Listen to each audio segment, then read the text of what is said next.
Once upon a time, in a faraway land, there lived a man so exceptional that the divine hosts of heaven and hell were forced to take note. A man dangerous enough to bring Satan to his knees, but selfless enough to make God himself raise an eyebrow. How did this come to pass? Well, it all began at a very special birthday party for a very special young lady. Surprise! What is all this? It's your birthday, Kinsey. So? You've never been to a birthday party? No.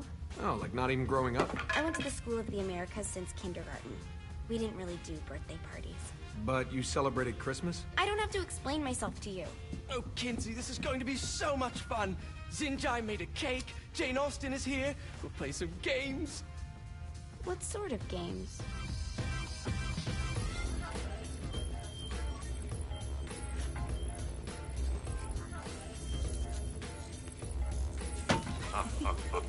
So you celebrate birthdays by trafficking with spirits? It's spooky and fun. It's a bunch of letters. It's tradition. Every slumber party has to involve a spirit board. Slumber party? How's it work? We ask it a question, and the spirit of the board will reveal the answer. How? Yeah, someone pushes the pointy thing to wherever they want. Wait. Can we go back to you and your slumber parties? No time. All right. Everyone put their hands on the cursor. Cursor. I feel the magic already. All right. Will the President/God Emperor for life ever choose a partner to reign alongside them? No. Ooh, someone's getting married. Shut up, Matt. Who will tame the president's wild heart? What are you guys trying to spell? I'm not moving it. That's the spirit, Kinsey. I'm serious. I'm not moving it either. Neither am I. Jezebel? Who the fuck is...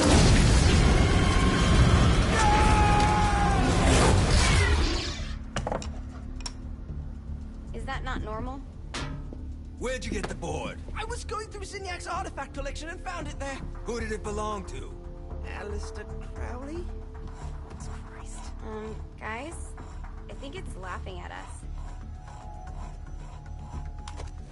Fuck this. I think you're a smart enough piece of wood to see where this is going. Now, you ready to cooperate? That's more like it. You think we can trust it? It's not like we got a lot of options.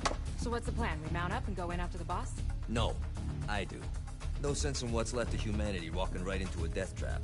Someone's gotta live to tell the story.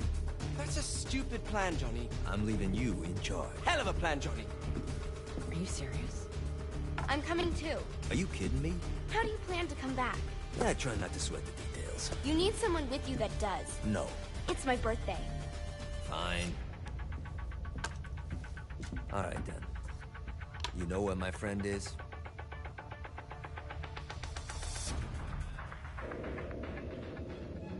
True to its word, the spirit board opened up another portal and sent Johnny and Kinsey screaming into hell.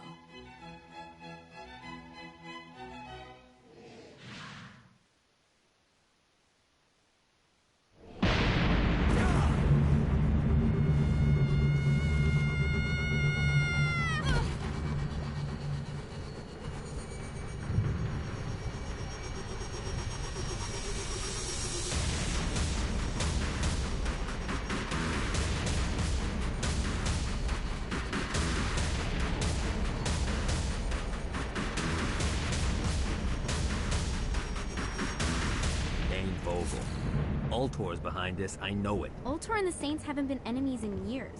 You really think he's responsible? You don't know him like I do. The boss put him through a window for a reason. The reason was the boss was kind of fucking crazy back then. That's a fair point. You know how much easier this would be if we just found a car? You know how much easier this would be if you just gave me a second?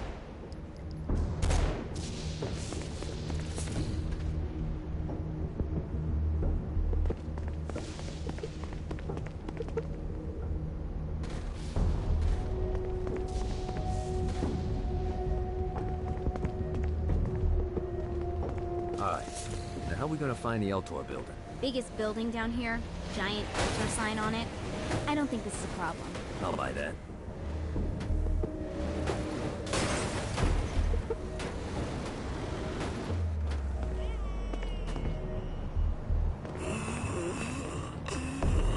make me... I think we may have got the attention of the demons.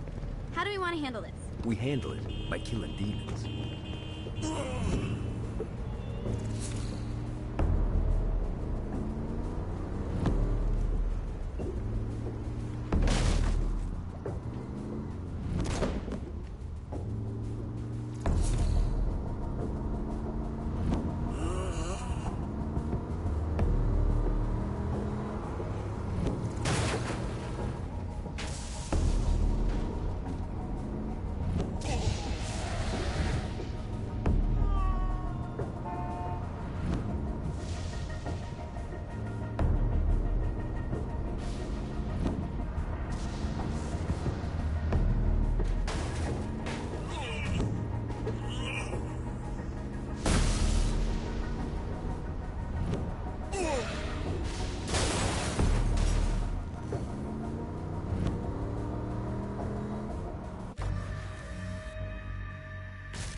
Look at us.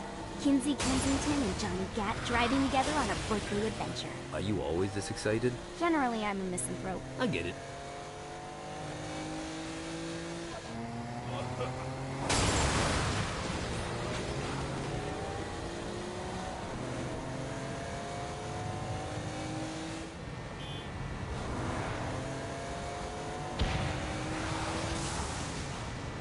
So this is hell.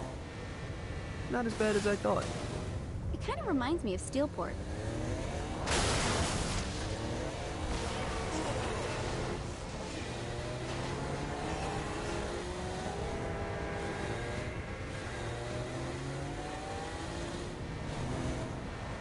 So, what's the plan? Oh yeah. I'm gonna shoot him in the face unless he gives us the boss back. What if Dean doesn't have the boss? I'll probably still shoot him in the face.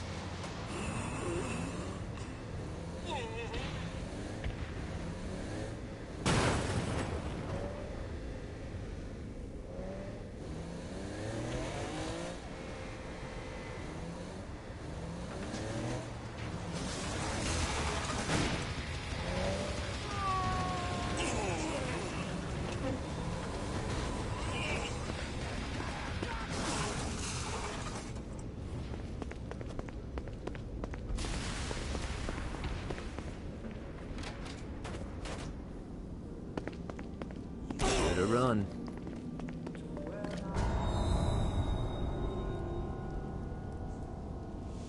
Welcome to hell.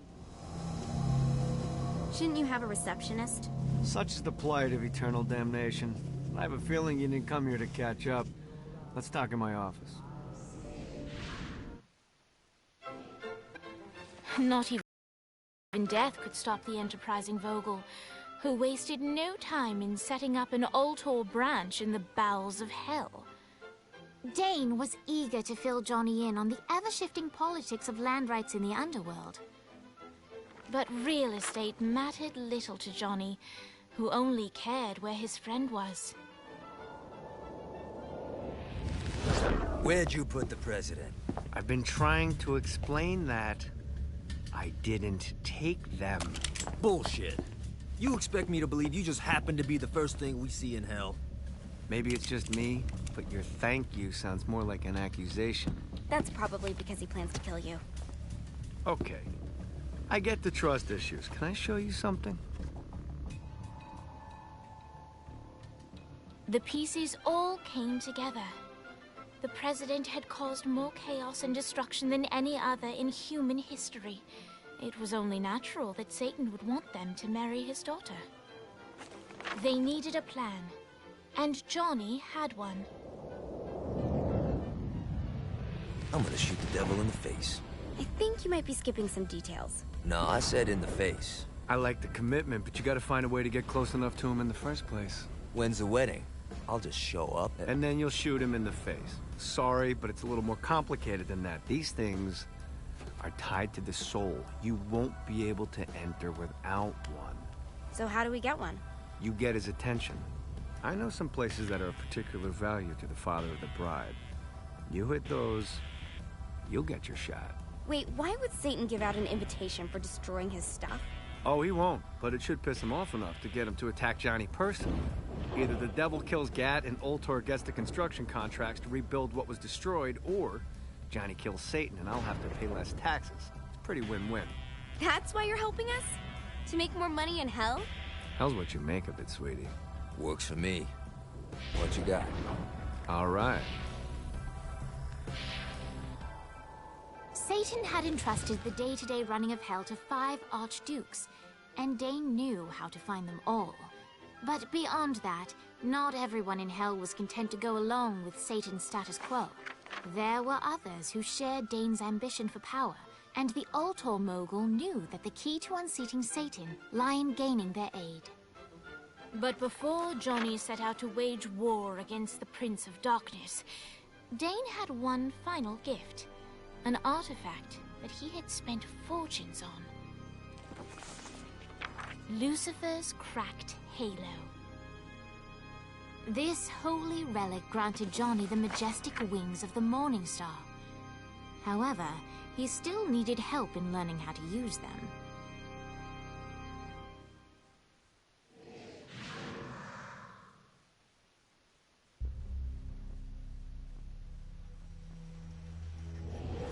Alright, you got me out in the sticks, now what? Would it kill you to show a little excitement? You're about to experience angelic flight, for Christ's sake. Dane. Someone needs a nap.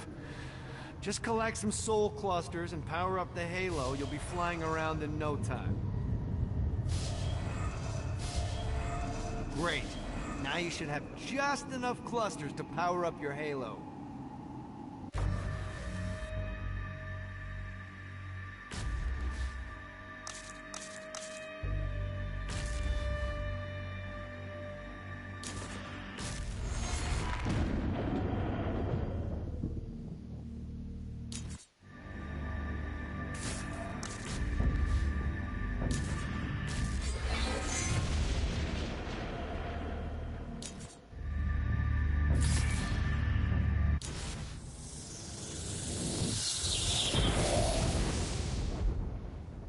Alright, let's start slow. Try to jump over to that next island. Also, the longer you charge your wings before jumping, the further you'll go.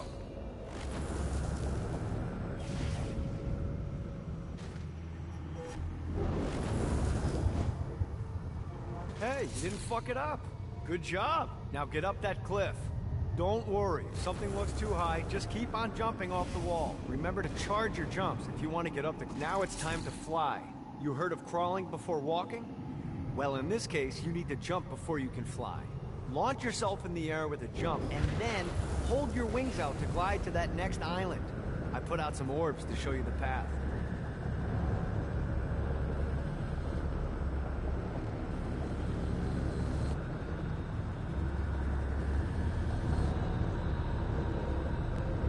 You'll have to dive to reach the next island. Do that by pointing your head down. Don't worry. The rest of your body will follow.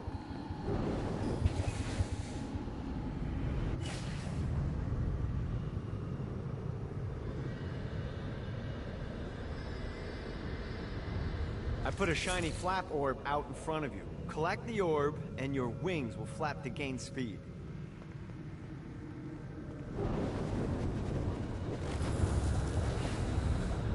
Running out of juice.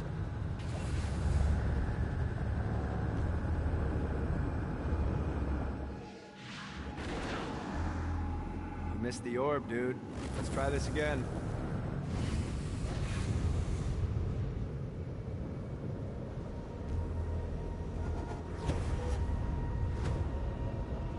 right, now try flapping those wings on your own. Do a flap on your way to the next island.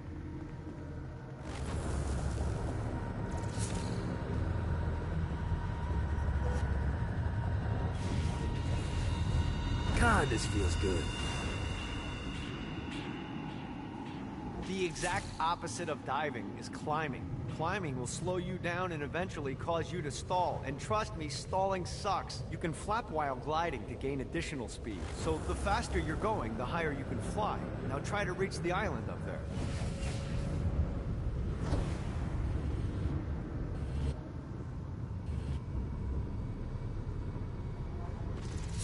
All right, time to take the training wheels off for the final lesson. Flying takes stamina. If you run out in midair, you are going to drop like a rock. A stupid, stamina-less rock. Last island is right under those lava falls. Notice how your stamina drains the longer you glide.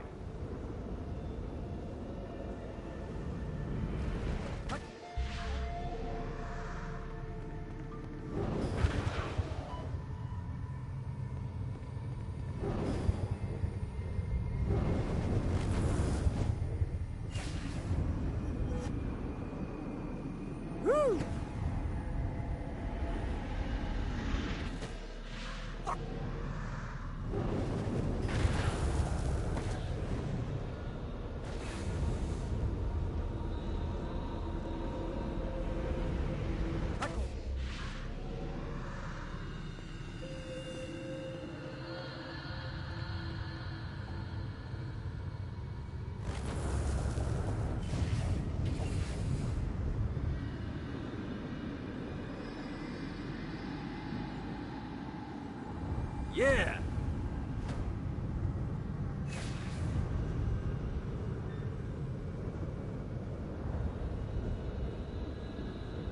Let's get you back to the old tour building. I want to run through all the stuff you can do to hurt Satan. Sure thing. See you soon. Here's the deal. If you want some FaceTime with Satan, you need to get his attention. Now, Satan hates being challenged, so anything you do to undermine his control is good. Fraud, mayhem, shooting demons in the face, anything. You can keep track of Satan's wrath with this handy meter. Get it high enough and you'll be having drinks with Big Red in no time. I've compiled a list of shit to do, so take a look and do whatever sounds fun. Oh, one more thing. We have some potential allies down here. Trust me, you want to impress them.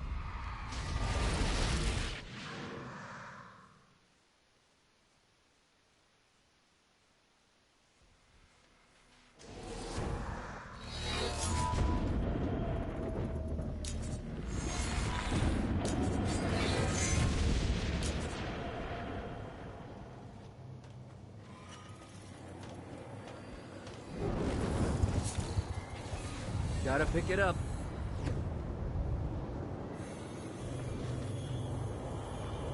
I hope there's not something ridiculous like 100 of these to find.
Abandoned ship! We've been boarded!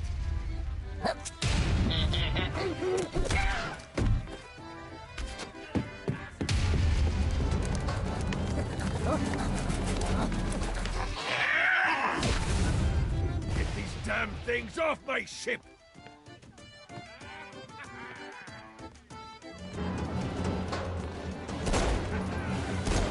Would you mind me now?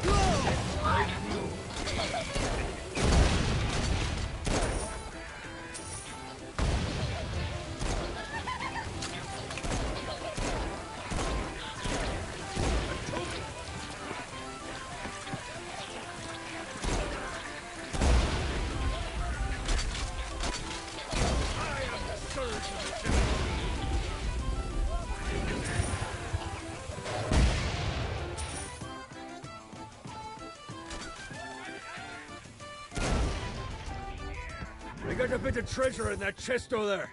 The weapon you find inside may help with our little imp problem.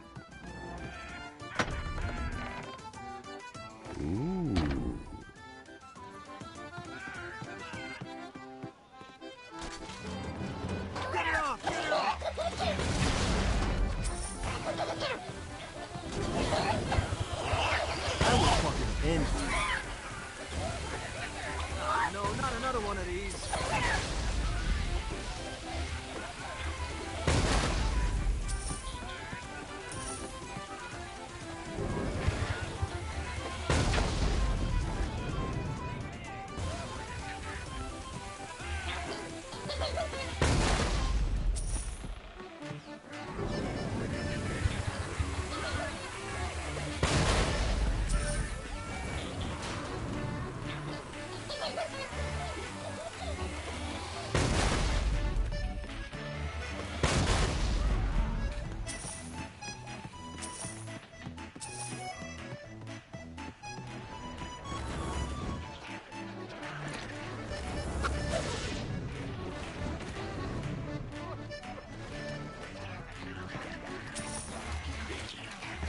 I summoned these imps to serve as my crew.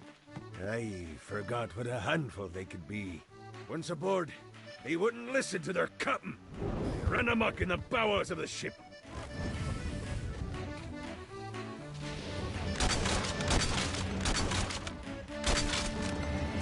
Oh, I feel much better, thanks.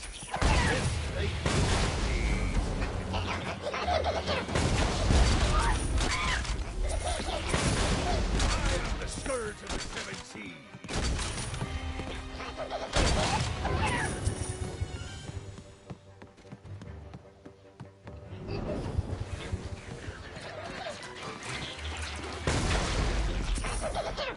It's okay to drop the pirate voice. What pirate voice would that be? Wow.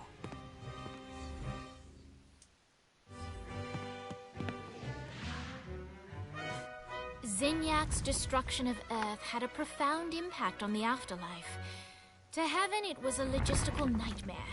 St. Peter's meticulous nature drove purgatory wait times to unbearable levels. Meanwhile, in hell, where souls in pain were used as currency, it created a new era of prosperity for the wickedly enterprising. This economic boon resulted in the coffers of hell to be overflowing, which in turn piqued the interest of the most notorious man that sailed the seven seas. Long had Blackbeard been a thorn in Satan's side, robbing tax collectors on a semi-regular basis. But the promise of an immeasurable fortune drove him to be even bolder. An arrangement was reached. Blackbeard would provide information on strategic targets in exchange for a share of the profit. Johnny, who was interested in murder, not money, happily agreed.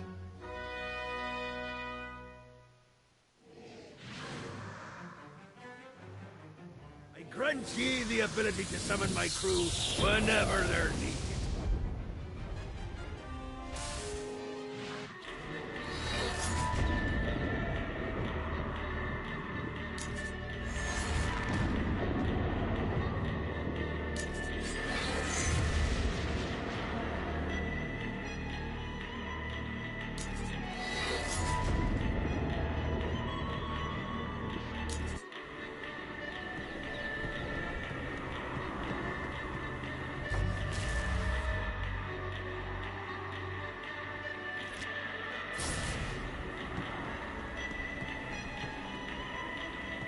I raided a Interpol office and found information on where the President is being kept. Evidently, they've been trapped in some sort of soul crystal inside Satan's palace. Breaking in is an impossibility. Your best bet to save them is to continue to try to draw Satan out of his palace.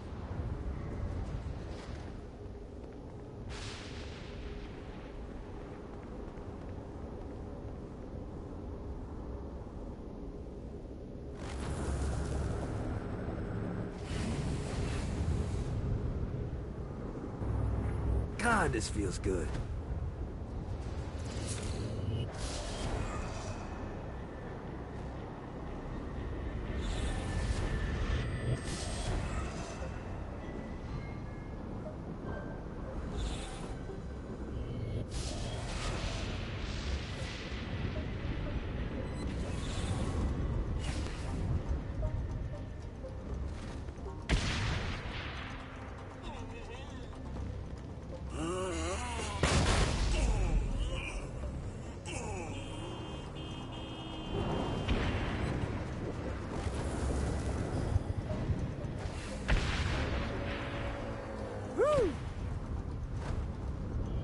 Well, looky here.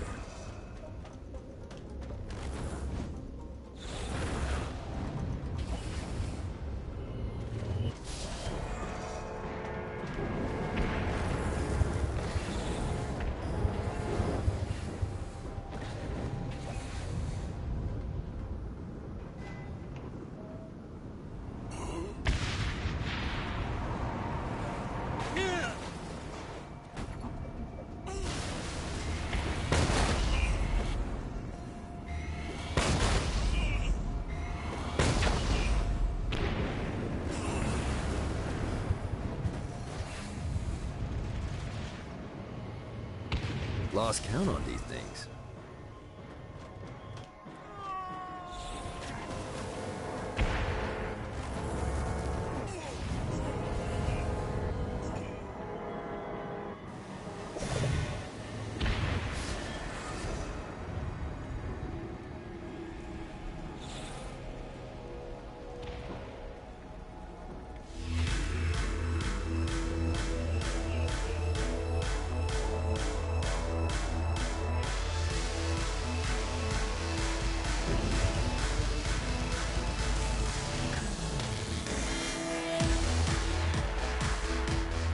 Lights up.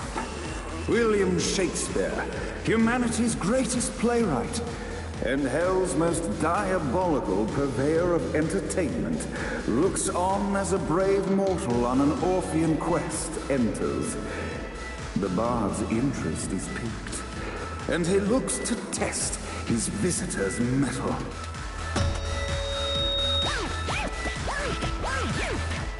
The masked tragedies were used to enemies cowering as they approached.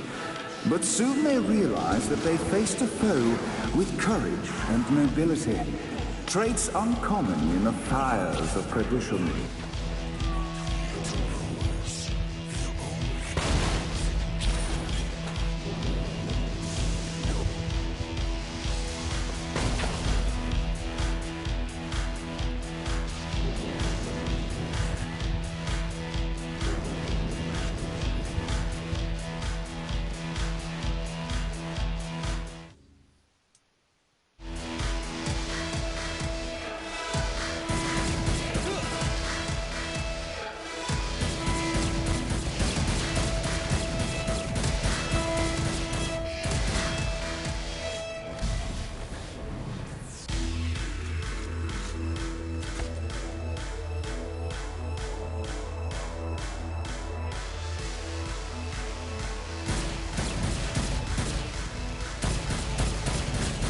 The inciting incident resolved. The time had come for rising action.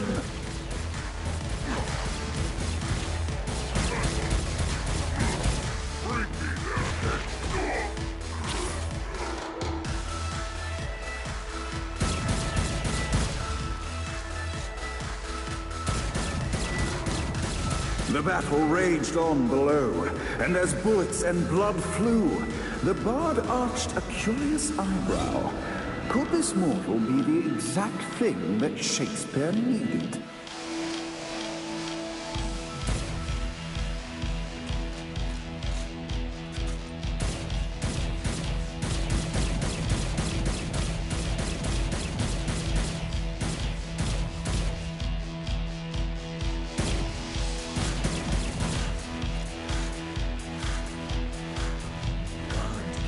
This battle is far from over, mortal. Arise! And now, Act 3!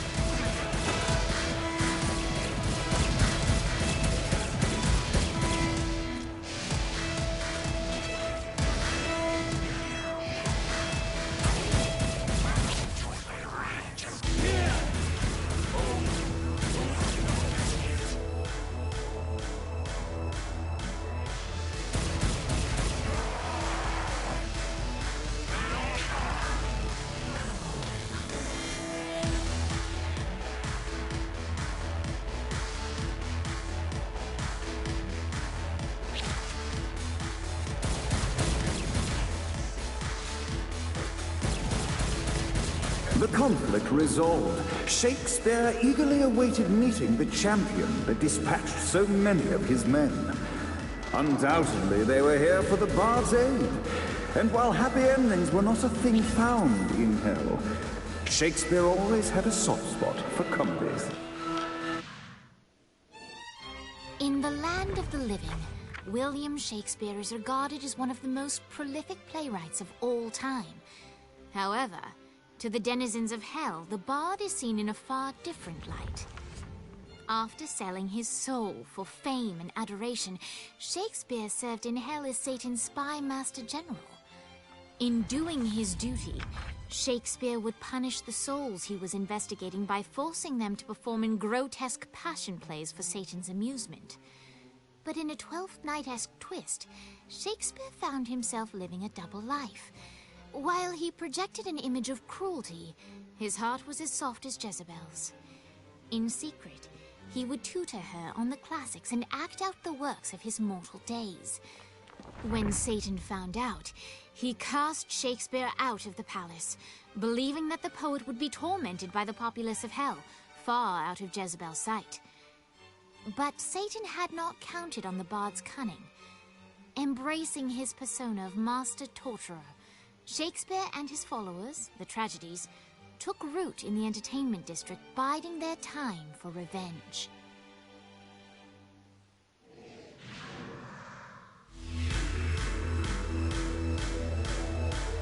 And so, Shakespeare called forth the Deus Ex Machina to bestow our protagonist with the arcane power of force stopping.